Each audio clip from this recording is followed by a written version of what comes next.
আসসালামু আলাইকুম। আজকে বরাক উপত্যকার ঐতিহাসিক মিরাপিঙ্গের নিচ থেকে আমরা বর্তমান সময়ে এই আগুনের যে স্থল আছে সেখানে আমরা উপস্থিত হয়েছি অলৌকিক কিছু মোকামের দৃশ্য জানার জন্য। আমরা বর্তমান সময়ে এই মোকামের যে আগুনের দৃশ্য আছে সেই দৃশ্যর এখানে আমরা গিয়ে কিছু মানুষের কাছ থেকে এখানে জানবো এখানে কী কারণে আগুন জ্বলে বা কি কেমন দিন থেকে এই আগুনের দৃশ্যটি দেখা যায়। আসসালামু আলাইকুম।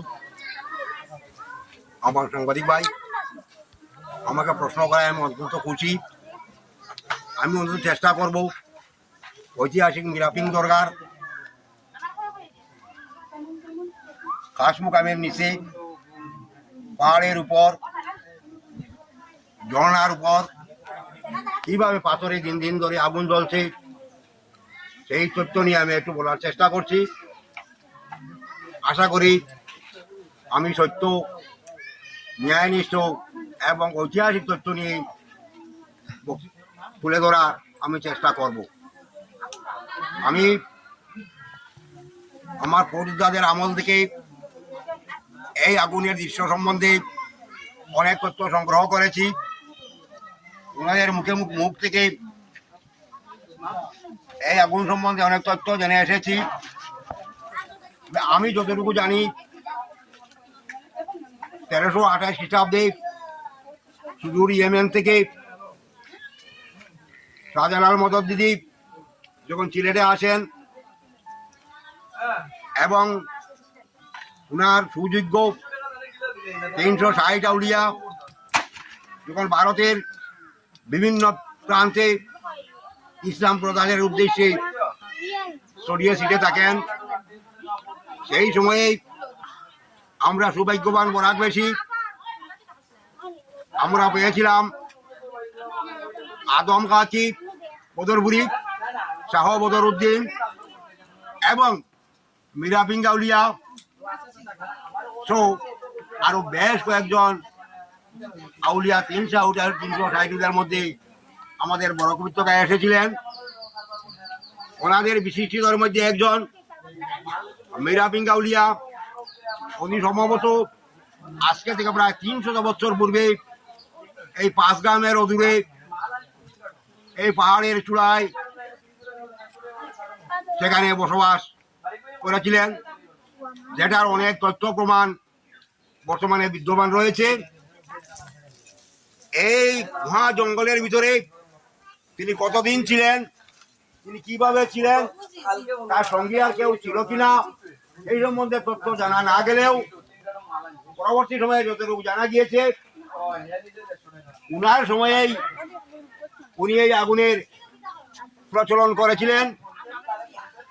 উনার নিজের ব্যবহারের জন্য উনি এই আগুন ব্যবহার করতেন, যা আজও দাউ দাউ করে আগুনটি জ্বলছে।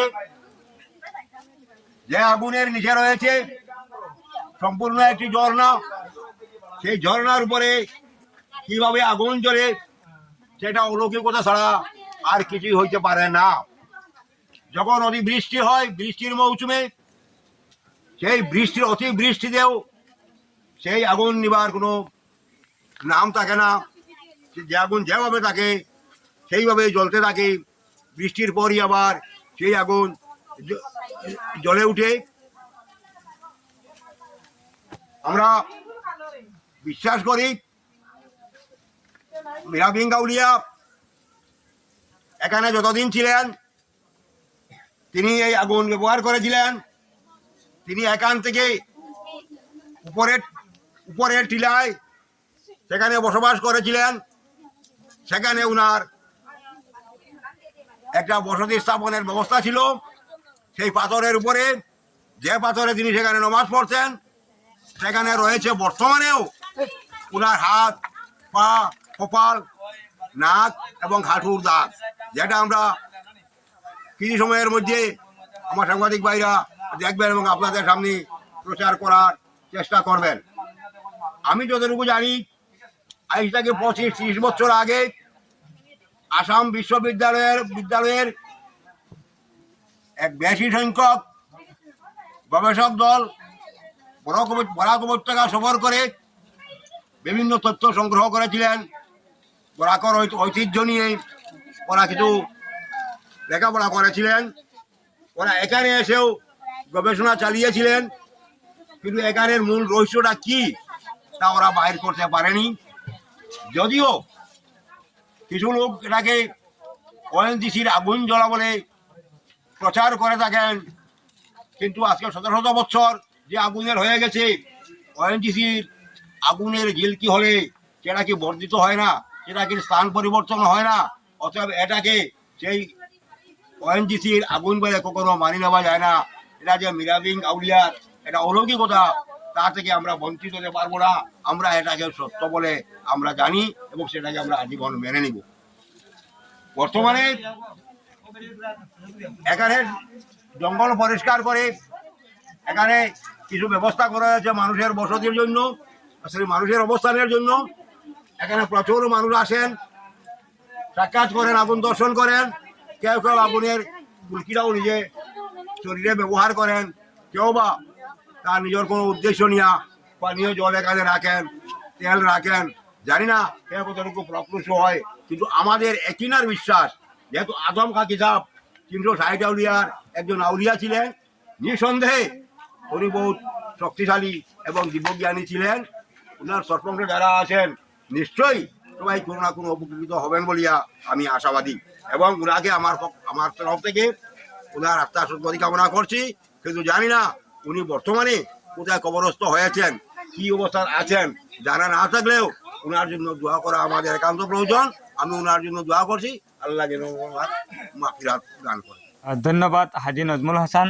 মিরাফিন মুকামের এই আগুনের দৃশ্যটি আপনাদের আমরা ক্যামেরার মাধ্যমে বক্তব্যে দিয়ে তুলে ধরার জন্য আপনাকে আমরা অশেষ ধন্যবাদ জানাই। আপনি যে আজকে সঠিক তথ্য আমাদেরকে দিয়েছেন সেটা আমরা হয়তো আর কোনোদিন শুনিনি, আমরা জানিনি, নিজেও আমি অবগত ছিলাম না। আজকে আপনার মুখ থেকে শুনে আমি অবগত হয়েছি। আরও কিছু তথ্য তুলে ধরার চেষ্টা করব। উপরে যে আপনি বলেছেন পাথরের মধ্যে ওনার হাতের দৃশ্য, বুকুর দৃশ্য, কপালের দৃশ্য, সেই দৃশ্যটি আমরা ক্যামেরার মাধ্যমে তুলে ধরার চেষ্টা করছি। বর্তমান সময়ে আমরা উপরের যে মুকাম, যেখানে মিরাফিং 360 আউলিয়ার লগের এক আউলিয়া আমরা শুনেছি বা আমরা দৃঢ় বিশ্বাসী, ওনার এই যেখানে নমাজ পড়তেন সেই জায়গাতে আমরা উপস্থিত হয়েছি। সেখানে এসে আমরা দেখতে পাচ্ছি কিছু সংখ্যক এই মিরাফিন সাহেবের ভক্ত যারা আছেন এখানে বসে আছেন। তো ওনাদের কাছ থেকে অল্প কিছু জানার চেষ্টা করব। ব্যস্ত কেউ বলতে পারছে না, তাই অল্প কিছু জানার চেষ্টা করব উনি এখানে কি করতেন বা এই গড়টা কি জন্য বানানো হয়েছে বা এখানে কি আছে, কি দৃশ্য আছে। তো সাজি, আসসালামু আলাইকুম। তো আপনি যেহেতু এখানে আসছেন, খুব ভালো কথা। আমরাও আসছি এখানে এই অলির দোয়া পাওয়ার জন্য বা অলির এখানে কিছু পড়াশোনা করে বা নমাজ পড়ে যাওয়ার জন্য তো আসছি। তো এখানে যেখানে এখন বর্তমানে আমি দাঁড়িয়ে আপনাকে প্রশ্ন করছি, সেখানে দেখতে পাচ্ছি একটি পাথর আছে, সেই পাথরটি কাপড় দিয়ে ঢাকা আছে। তো ওই পাথর সম্বন্ধে বা এই মুকাম সম্বন্ধে অল্প কিছু অবগত করলে বেশ ভালো হয়।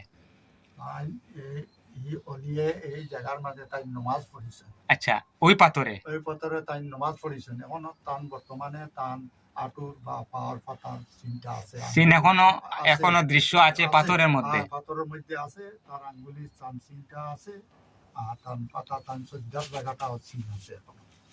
আচ্ছা, তবে তাই কেন ইয়ার নমাজ পড়িছেন এটাও সঠিক করতে পারতাম না, কত বছর আগে কত এটা। তো আপনার বয়স বর্তমানে কত বছর? বয়স বর্তমানে হইল সঠিক 78 বছর। তো আপনি ছোট থেকে মানে শুনে আসছেন বা দেখছেন এই মুকামটা? আমি ছোটবেলা থেকে দেখে এসেছি ওরকম।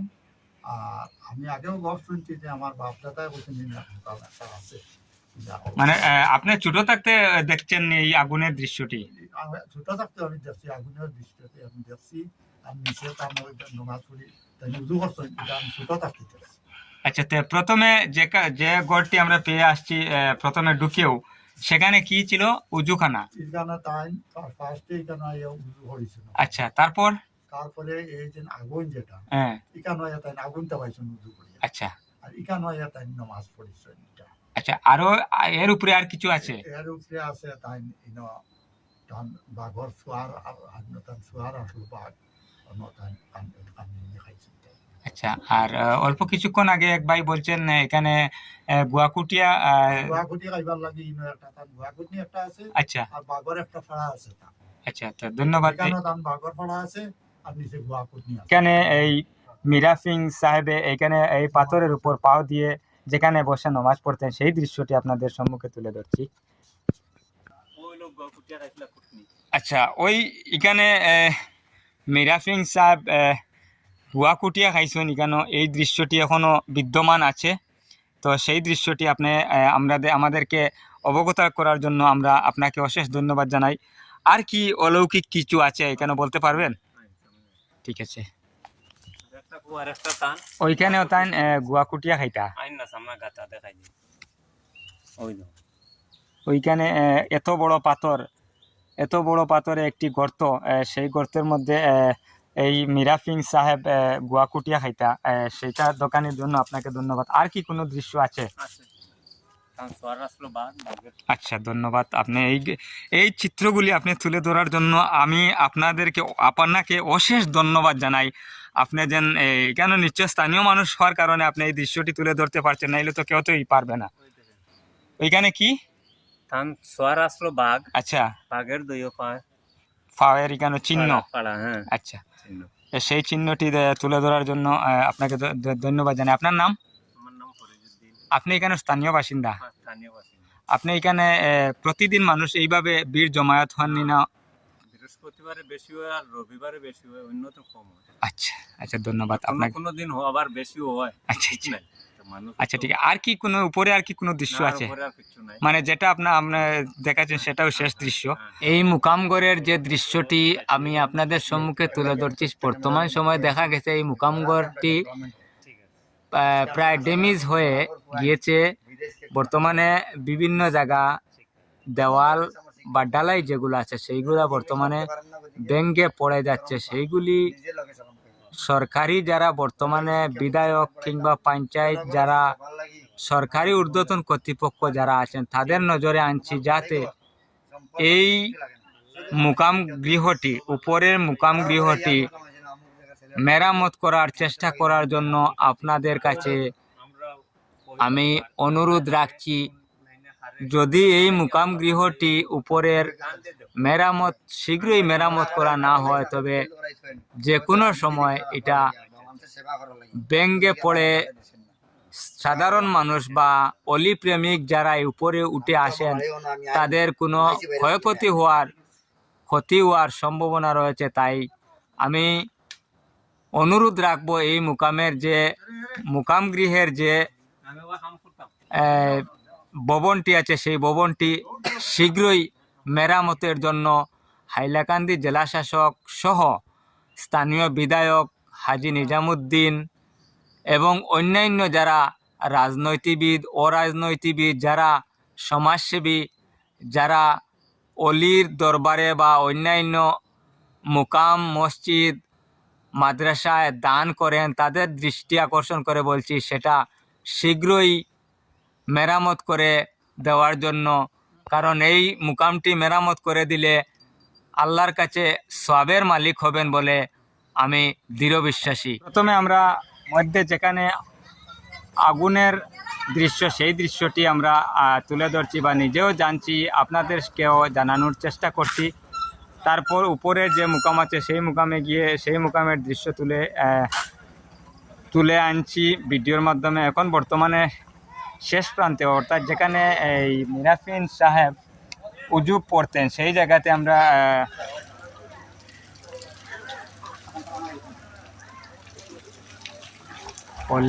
উজু করতেন, সেই উজুর জায়গাটি এখনও বিদ্যমান। বর্তমান সময়ে প্রত্যেক মানুষ সেইখানে উজু করে নামাজ পড়েন।